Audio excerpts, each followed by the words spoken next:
everybody. I am Dick Jones, and this is week 5 of Wasted with Will. 5!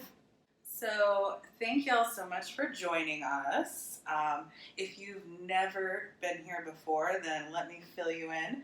Wasted with Will is a weekly web series in which many incredible and talented performers from New Orleans and beyond recount the plots of their favorite Shakespeare plays, and they do it completely fucking hammered. It is a dumb and blatant ripoff of drunk history. That's all it is, with just like much lower production quality. So just, don't sue me, Derek Waters. I love you. You're great. We're just trying to have fun and raise money for a different organization every week that's doing something good, which we will hear more about later. Why don't we just get right down to it? This week's episode of Wasted with Will is entitled Betrayal. Betrayal. Basically, a lot of people are going to get fucked over tonight in various fashions. Just a lot of that happening. Got it? Cool. So I am going to go right into it, and I am going to bring you your first presenter, who is a dear, dear friend of mine. They are a powerhouse local New Orleans burlesque producer and performer, and just like a kick-ass person, and they're bringing you something very, very delicious. They're bringing you their very wasted interpretation of Julius Caesar. Here she is, Cece Dynamite.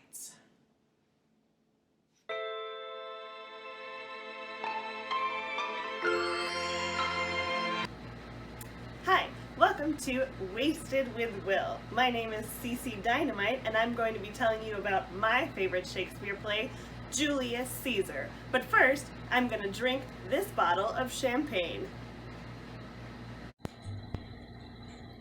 What are you doing?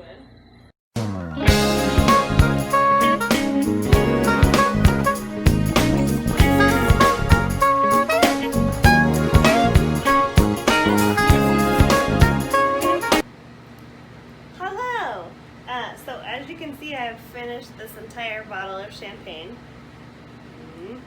It's empty. And so now I'm going to recount the story of Julius Caesar for you and make a Caesar salad as well. So we start out at the Feast of Lupercalia in Rome. So everybody in Rome is really like into Caesar because Caesar has won the battle against Pompey, which Rome is not interested in. So everybody's like really down with Caesar, and that's cool. During this feast, a soothsayer finds Caesar, and he is like, "Hey, Caesar, beware the Ides of March." And Caesar's like, "Whatever, you look like you're a really like homeless old man, and I can never trust you, and I won't. So everything you're saying is irrelevant to me." At the same time, not too far away, Brutus, Caesar's best friend, is meeting with this guy named Cassius, who's another senator in Rome. So Cassius and the rest of the Roman senators are basically like, "We don't like Caesar. We think he's kind of an asshole. We think that he is about to ruin Rome for the rest of the world." Brutus is like, "I don't really know. You really think that like he's so bad?" So while Brutus and Cassius are talking, another Senator Casca, shows up and is like, or he doesn't show up, but he sends word that apparently like this big thing that was happening at Lupercalia was Mark Antony repeatedly offering the crown as Emperor of Rome to Julius Caesar. So he offered it to him once, and Julius Caesar was like, "Oh no, I couldn't." And Mark Antony was like, "Are you sure you don't want the crown of Rome?" And Julius Caesar was like, "Oh no, I couldn't." He's like, "Are you sure you don't want it?" Third time, like, this is it. He was like, oh no, I couldn't. Of course, the people of Rome went wild for this. They're like, he's too great, he's too brilliant, he never wants this crown, like, he doesn't even want to lead us, that's why he's so wonderful.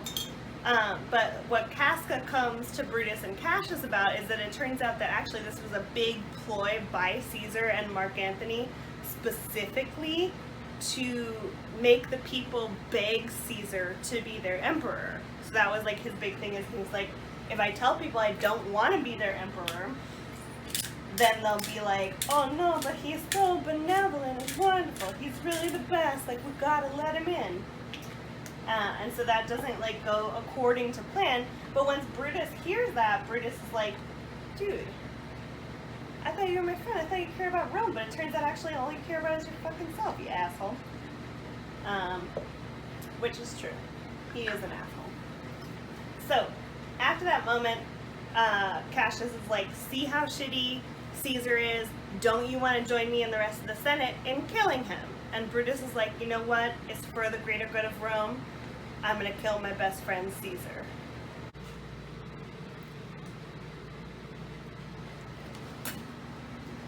Okay, so next, Brutus has decided he's going to kill Caesar. He fucking realizes that what Caesar wants to do for Rome is like nothing short of just like, you know, loving himself and like getting glory for himself. So Brutus's wife and Caesar's wife Calpurnia like gets talking, just a little casual conversation, and Calpurnia is like, hey, I'm really worried that maybe the Senate is gonna murder my husband, and Brutus's wife is like, maybe.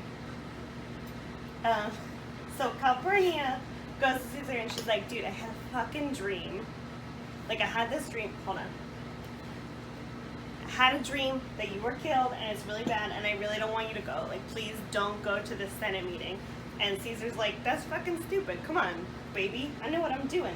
And then she's like, well, what about the soothsayer? And Caesar is again like, look, the soothsayer was a homeless old man who was stupid and I hate him, and everything he said was a lie.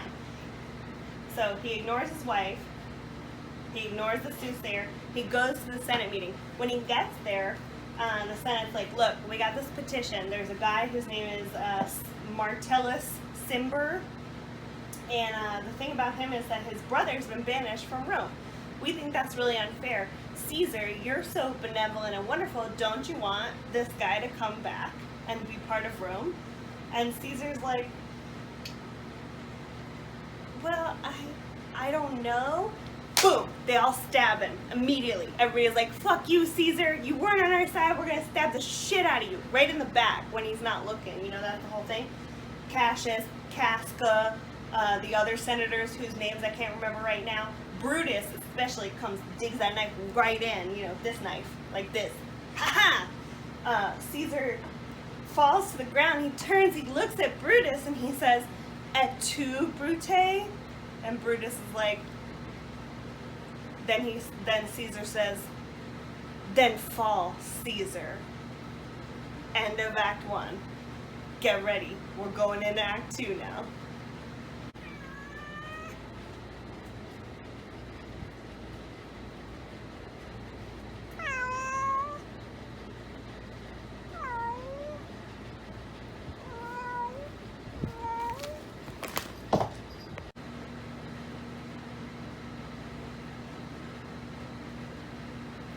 Okay, so the thing about them all fucking straight up murdering Caesar on the Senate floor is that none of them leave because they feel like they're extremely justified in what they did. So they all stay there while Mark Antony and Caesar's adopted son Octavius show up, and they're like, dude, what the fuck? Like, you killed Caesar and he was supposed to be the next emperor of Rome. And they're like, no, you know what, we're justified in what we did. And actually, the most honorable man among us, Brutus, is about to tell you why. So Brutus gives this really great speech. It's beautiful, actually. It's the least famous monologue from this particular Shakespeare play, but it's a really great one.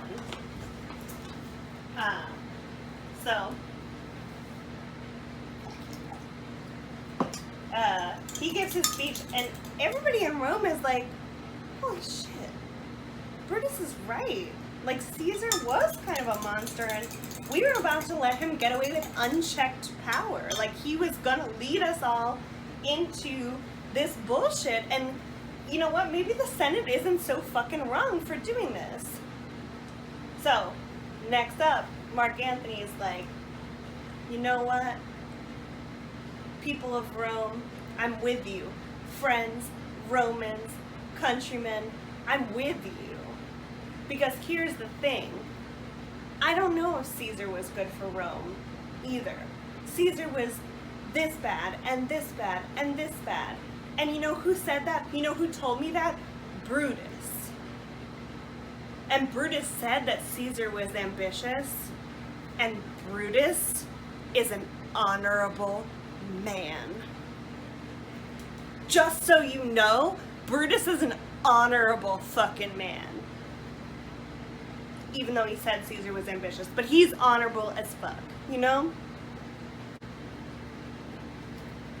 Okay, so here's some other stuff that Mark Antony touches on in his speech that's very, like, important and specific. He says, Caesar was very in line with the poor man, and that was like one of the most noble things about Caesar is that he really empathized with the poor, and he wanted to make sure they were taken care of. And actually in his will, he's leaving 75 drachmas to everybody in Rome. Out of his personal wealth, everybody's getting at 75 drachmas. And so at that moment, the people of Rome, like, go fucking buck wild. Like, it's half and half, you know, some of them are on the side of the Senate, some of them are on the side of Caesar, but it erupts into this violent riot where they end up taking this poet, an innocent poet who is watching the scene, whose name is Cinna. They find him, and they're like, this is the guy we're looking for, let's kill him! But it turns out they mistook him for somebody who was very active in the Senate and very anti-Caesar. And so because an innocent man was murdered, Rome gets thrust into a civil war, the Senate versus the people who support Julius Caesar, Octavius, Mark Antony, etc. So the Senate at this point includes Brutus, Cassius, Casca, all those motherfuckers. And boom, the rest of Rome is really fucking pissed about it. Alright, so at this point, the civil war is happening between Brutus and Cassius and their side, and Mark Antony and Octavius and their side. So Brutus is really pissed at Cassius because he never really wanted to kill Caesar. He thought Caesar was his friend. Cassius convinced him otherwise, and now look where Brutus is. So they get into a big fight, which culminates in Brutus being like, all of this shit that's been coming up has caused my wife to take her own life. So tell me, Cassius, why I should still be on your fucking side. And Cassius gets like really fucking emotional about that. He's like, you know what, Brutus, I love you and you're incredible, and the problem was, you know, the rise of Julius Caesar was never a problem with you, and now I realize that I tricked you and I feel really bad. And they make peace, you know? I don't know really how you could, because honestly, like, were I in Brutus's shoes, I'd be like, don't ever talk to me again, Cassius. But they make peace, you know? And so they're like going to battle together, and as they go, Cassius realizes that it's a lost cause. Again, betraying Brutus one last time, if you want to be really honest. They go out, Brutus goes first, and Cassius is like, yeah, I'll catch up with you. But it turns out that Cassius heard that his best friend Titanius, or Titanus, I don't remember exactly what the name is, but something like that, his best friend's been killed. So Cassius is like, I can't do anything without this man in my life, I'm just going to take my own life. Brutus leaves, Cassius dashes his own life on the sword. Titanus shows up and is like, what the fuck? My best friend Cassius has been killed, because it turns out Titanus actually didn't die. You know, ancient Roman mail system wasn't super like tight like that, so they didn't really realize that not everything you heard is something that you have to believe. Anyway, so Titanus freaks out because Cassius is dead. He also dashes himself on his own sword. Brutus at the end of the battle is like, man, fuck. Everything's so bad. I've lost my wife, my best friend, my other best friend, and my best friend's best friend. and like nothing is going to be good anymore, and even though technically the battle was victorious today, I'm expecting to die tomorrow. So he runs out into the battlefield the next day and he gets killed at the hands of Mark Antony. Very tragic, very sad. Mark Antony delivers a beautiful eulogy to Brutus, calling him the most honorable Roman that ever existed.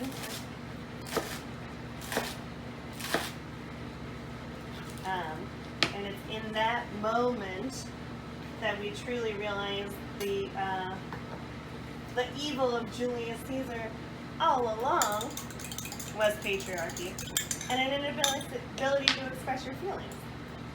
So now my Caesar salad is pretty much complete. I'm putting the dressing on. Once you do that, you take the Parmesan cheese, sprinkle that bitch on there. Last but not least, the croutons. Of course, I actually hate croutons. I know you're all like literally disowning me as we speak, but I just don't like them. So I'll put a couple. You know, it's a Caesar salad. It's what we have to do. But I'm very against it. Anyway, that is the tale of Julius Caesar. The story in which Brutus was actually just like a huge pushover, little baby bitch who couldn't actually lead Rome and was jealous of his friends for doing a better job than him. And somehow we all have to pay for it now, I assume. Anyway, that was Julius Caesar by William Shakespeare, as drunkenly told by me, Cece Dynamite, who's about to enjoy a Caesar salad.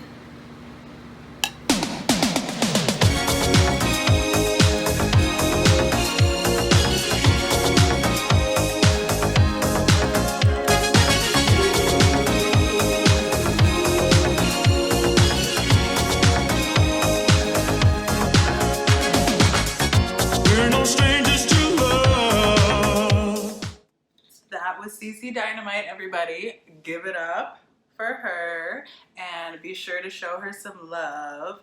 Pay app information is in the comments. So you can tip Cece directly or you can tip me, and all of that money will go to the cast, but it will also be matched and donated to Women with a Vision this week. So let me talk to y'all for a minute about Women with a Vision. It is a local New Orleans organization, and they are like on the ground doing so much for marginalized women in our community. This is an organization that was created by and for Black women. They are on the ground fighting for reproductive rights, sex workers' rights, HIV prevention, like just tons of community programs that are meant to help some of our most vulnerable people here in New Orleans. They're a great organization, and like I said, any money that you donate directly to me is going to be matched and donated to them. So, you know, you are watching a show and you're having a good time, but you're also doing something good. So that's fucking awesome, right? I realize I'm being like very bisexual right now. Like I just can't figure out how to sit. So let's move along, shall we, to our next presenter, who is another dear, dear friend of mine, another local New Orleans powerhouse, producer and performer of burlesque. They are going to be giving you their very, very wasted interpretation of The Taming of the Shrew, a play that I've never actually read or seen, but I feel like I know it like in my heart because I've definitely seen 10 Things I Hate About You over 100 times. And like this is another bisexual, like non-binary problem because like every time I watch that movie, I'm not really sure if I want to fuck Patrick Verona or if I just want to be him. But yeah, moving right along, you guys are gonna love this next presenter. She is incredible, bringing you The Taming of the Shrew, the Reverend Spooky Lestrange.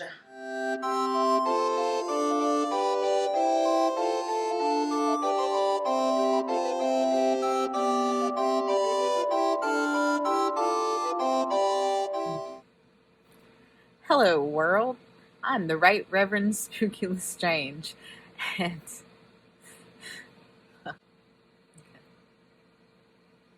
hello world. I am the Right Reverend Spooky Lestrange, the most dangerous woman in burlesque. I'm coming at you live from New Orleans, Louisiana, from my quarantine out on St. Charles Ave. And tonight I am doing Wasted with Will. 10 things. Kiss Me Kate. Taming of the Shrew. Yeah. So I am breaking down Taming of the Shrew for you folks. While I drink, and I only have 10 minutes, so here we go.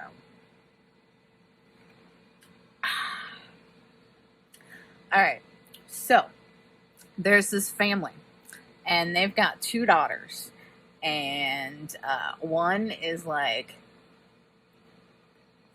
really vapid and shit, but she really just wants nothing more in the world than to get married and have babies, whereas her sister, her sister is kind of a cunt. Like, she has 0 interest in getting married and having babies. She just wants to be left alone and do her own thing. And, oh wow, I have a really huge zit on my chin. Sorry guys, I apologize. So, there are these daughters. One's really, really desperate to be in a relationship and to get married and to tie herself down. And one is not having any of it. So she's like putting everybody off by being a cunt. So basically, Catherine, aka Lily, aka Cat, is the bitch. And Petruchio, aka Fred, aka Patrick Verona, sort of, I guess, has to try and woo her in order for her younger sister, who's the one who really wants to get married. And that girl's name is Bianca, / Lois Lane / Bianca. So William Shakespeare wrote Taming of the Shrew, and then somebody took that and wrote, Cole Porter wrote the music for Kiss Me Kate, which is a musical version of Taming of the Shrew. And then 10 Things I Hate About You is a teen version of Taming of the Shrew. Yeah. So apparently Bianca is Bianca twice and Lois Lane once. And her love interest is Lucentio / Bill / Cameron. And this Cameron dude is really, really sweet. Patrick Verona's kind of an ass. He's kind of like, he's very smart, obviously. But he's also super shady, and he's kind of an asshole. But I guess, yeah, I don't really know. So, all this drama happens. Everybody's pretending to be everybody else.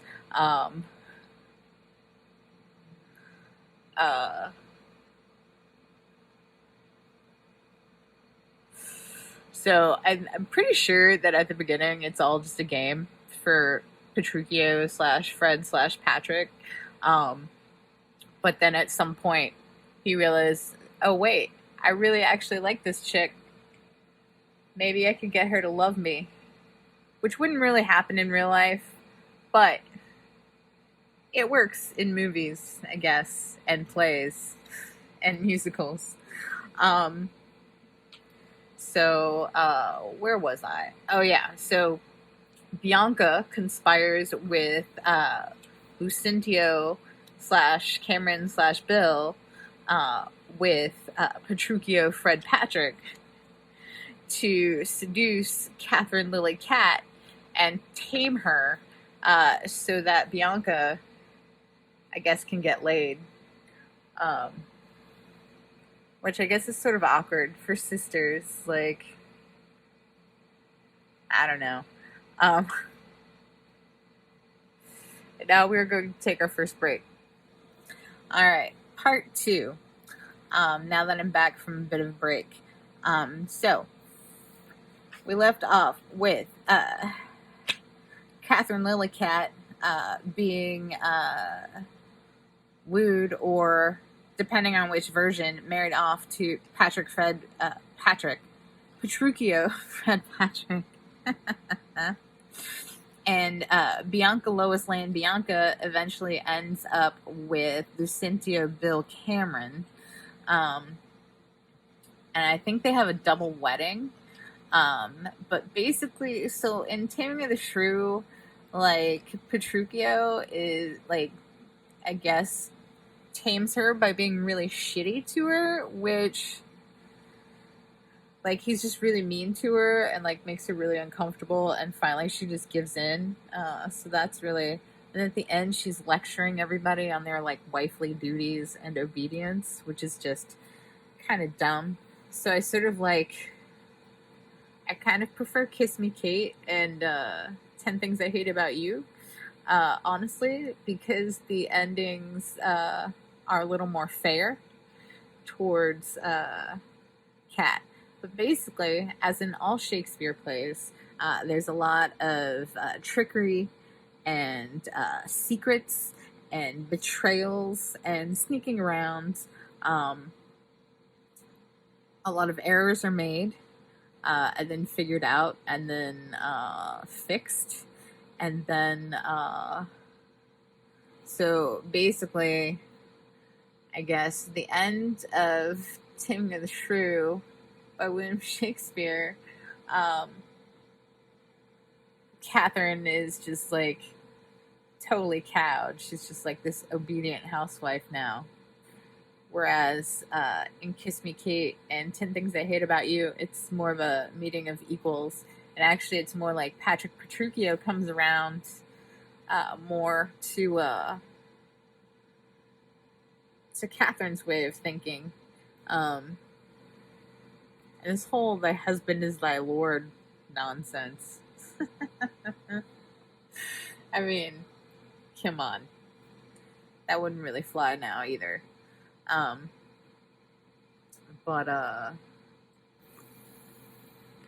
Yeah, I don't really know what else to say. There's a lot of lying that goes on, but everyone forgives everybody in the end, which I guess is sort of true to life. And there's some cool quotes. I may have gotten too fucked up to really do this justice. Yeah, I don't know. Yeah, so it's just, man, Petruchio really is an asshole, and Patrick is way more likable. Fred does not start out as likable in Kiss Me Kate,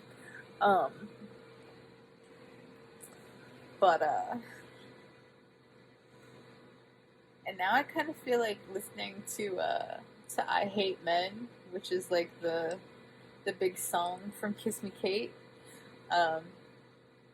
Just Catherine singing about how, like, men are assholes and she has no interest. Although I guess that's sort of sham, because at the end she falls back in love, gets married. So I guess they're really sort of depressing. I mean, there's some funny bits in them, but honestly, they're kind of sad. Except Patrick Verone is pretty awesome in 10 Things I Hate About You. And, yeah, that's what I got. So this has been Wasted with Will. Taming of the Shrew edition / Kiss Me Kate / 10 Things I Hate About You. So, I guess that's it. I'll see you guys later. Bye.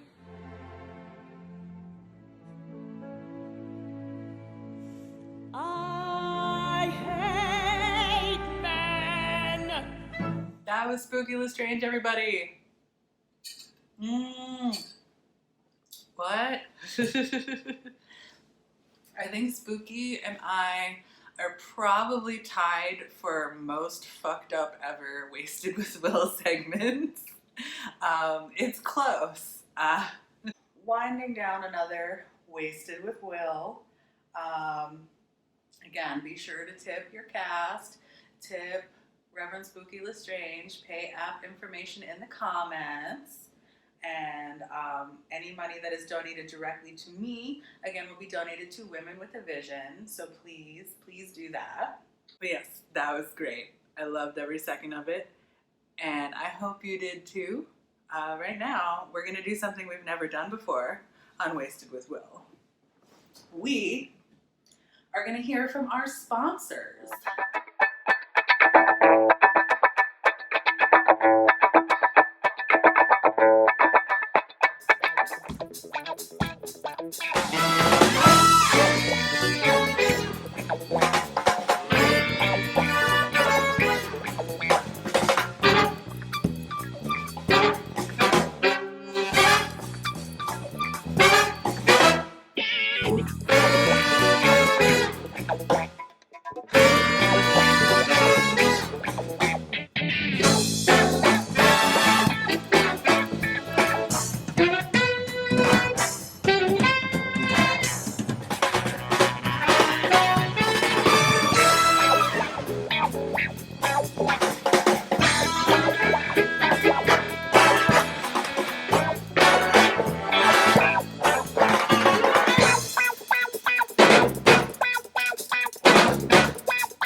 That's right, everybody.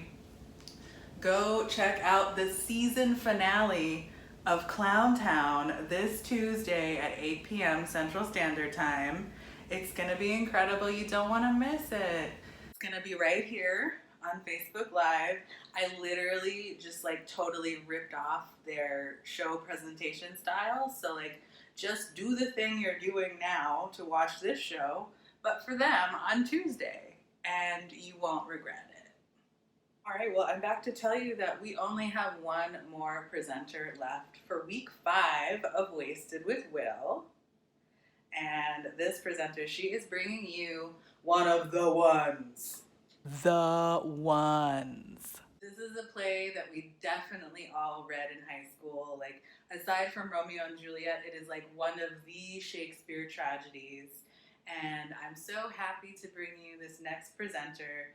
She is a New York City burlesque performer, producer, powerhouse, badass babe. Guess what? Side plot, there's another theme to this show, apparently, and it's just all badass ladies making cool naked art. It's not just about betrayal.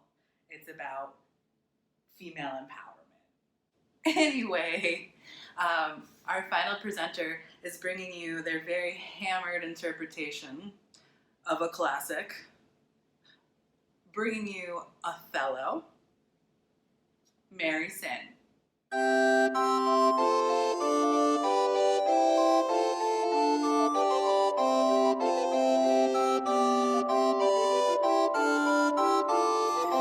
Hello and welcome to the Mary Sinsterpiece Theatre. I am here with my darling boyfriend, William Shakespeare, to talk to you in a very drunk manner about Othello. And what I have to say about Othello is what a fucking dick. Now, it's not all his fault. It's mostly Iago for, like, being a super dick. But, like, he kind of has a monologue about just being a dick because he wants to be a dick. And I respect that. Like, just know that you're an asshole. Own it. I mean, that's not the only reason that he hates Othello and, like, wants to fuck with his shit. A lot of it is because he's black. Because people are terrible, right? But mostly it's because he's black and he's in charge. And he gave a promotion to Cassio that Iago thought should have been his. There's also a rumor that Othello's been fucking Iago's wife. And Iago's like, I kind of don't believe it, but I also kind of do. And also, I just kind of want to be evil, so fuck this guy. And I'm just gonna fuck up his fucking life. So, Othello has married Desdemona. She is a fucking badass because she, in, like, the world of, you know, in that time when women had, like, no rights or whatever, she still was like, I love this guy. He's awesome. I'm gonna get married. I don't give a shit what my father says. And yes, they're like, this is fucked up because she's white and he's black. And the black ram is tupping your something white you. But she doesn't care. She just fucking marries this guy because she thinks he's rad. And then goes off to fucking Crete or wherever. So he can do his soldier stuff, whatever that is. So she's cool. Iago's not cool with Othello. Othello,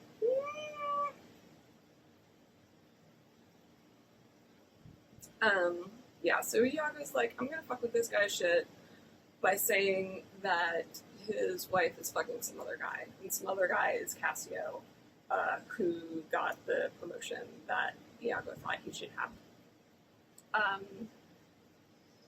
And, like, first Othello's like, I don't believe you, but maybe I do, but probably not, but maybe I do. And then Iago's like, hey, Cassio has this handkerchief with strawberries on it, and you gave that to your wife.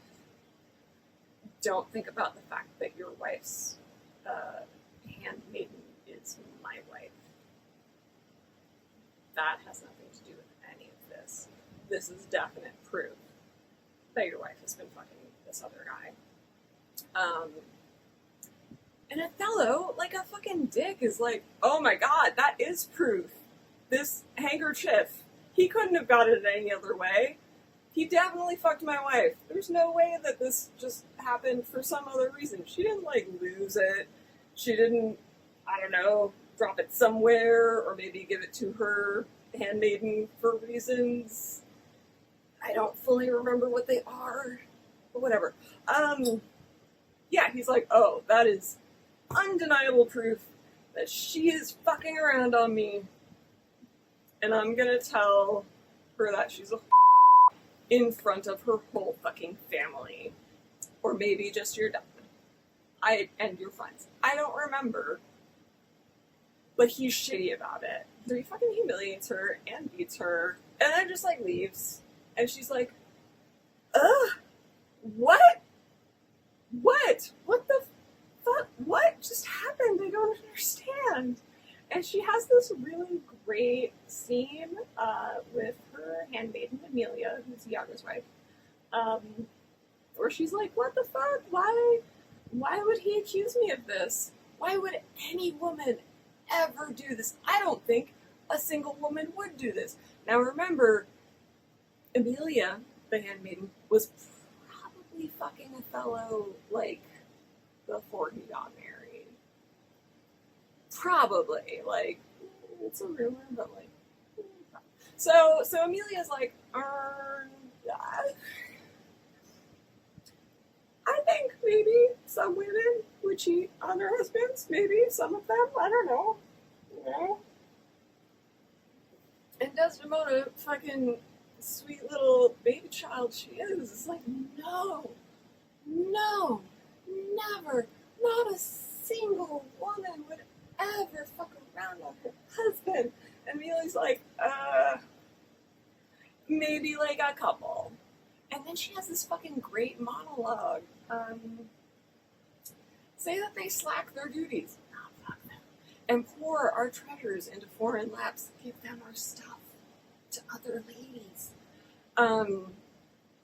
Or break out in peevish jealousies, throwing restraint upon us. Or say they strike us and scant our former having in despite. So they like fucking beat our shit up and then take our stuff away. That's fucked up. So let them use us well, else let them know the ills they do, their ills instruct us so. So basically, fuck those fucking guys. If women fuck around on their husbands, it's because their husbands are fucking around on them. And they suck. So it's like maybe Shakespeare's most feminist monologue. So Desdemona goes to bed. Amelia leaves. Because that makes sense. And then Othello shows up.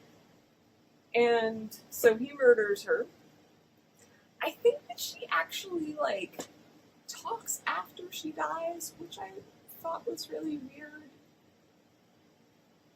But maybe I'm remembering it wrong, or sometimes Shakespeare does that. Sometimes people are like, oh, I'm dead. But also, as I'm dying, I'm gonna say this stuff. I know I said I died like 10 minutes ago, but, like, still gonna talk because I'm dying. Which is unlikely. But my grandfather did talk after his heart stopped. So he did technically die, but kept talking until his brain died. Let that haunt you, as it does me.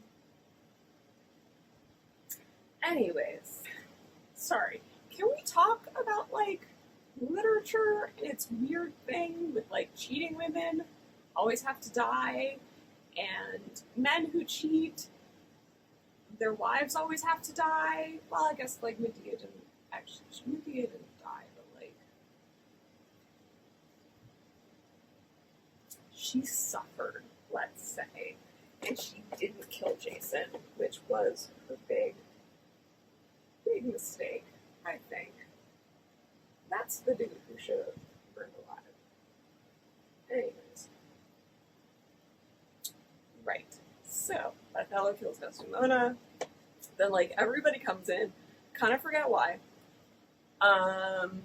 And Othello's like, yes, I killed Desdemona because she was cheating on me. And Amelia's like, dumbass, she wasn't fucking cheating on you.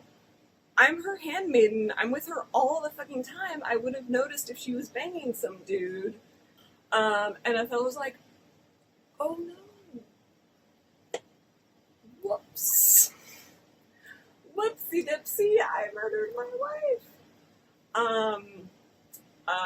And also Iago's like, fuck you, shut up, bitch, and like kills her in front of everybody. And Iago's like, oh, maybe that dude who just killed his wife was not the most trustworthy guy. And maybe I've made a terrible mistake. So then he's like, blah, blah, blah. Oh, I regret this now. I could have, talked to her once, maybe once. Just said, hey, babe, some dude said you're fucking Cassio. Can we talk about that? I'm having some feelings. I have a lot of issues due to racism. And then he kills himself, which I respect that at least. Jason didn't kill himself when Medea murdered his children. He just, I don't know, kept keeping on. So yay, Othello, I guess. And he's like, oh, tell my story of one who loved not too wisely, but too well. And this line, maybe the most famous line from Othello, is why I hate him, because he did not love well, he loved poorly. If you're gonna get married to someone, like, talk to them. You really need to be able to talk to them. And if you don't, fuck you. And this has been my boy. I love my Willie. And I hope that you do too. And I hope that this series helps you to love him the way I do.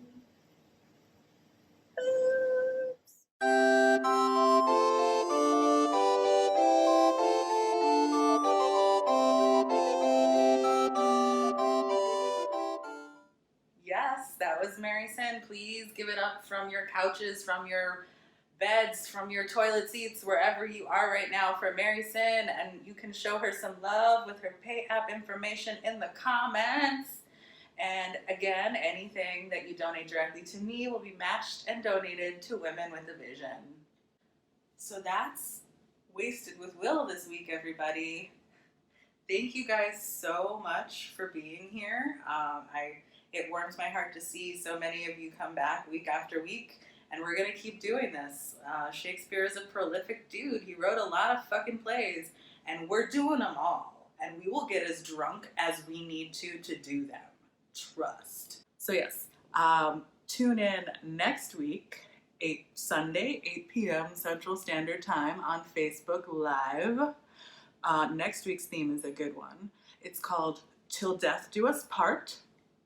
So we're going to be talking about marriage. Yeah, that was a big mood for Shakespeare. Like, a lot of plays talk about marriage, but like we've got some really fun ones and some really fun presenters, and it's going to be kick-ass. I can't wait to see you all next week for Wasted with Will. Again, I am Dick Jones.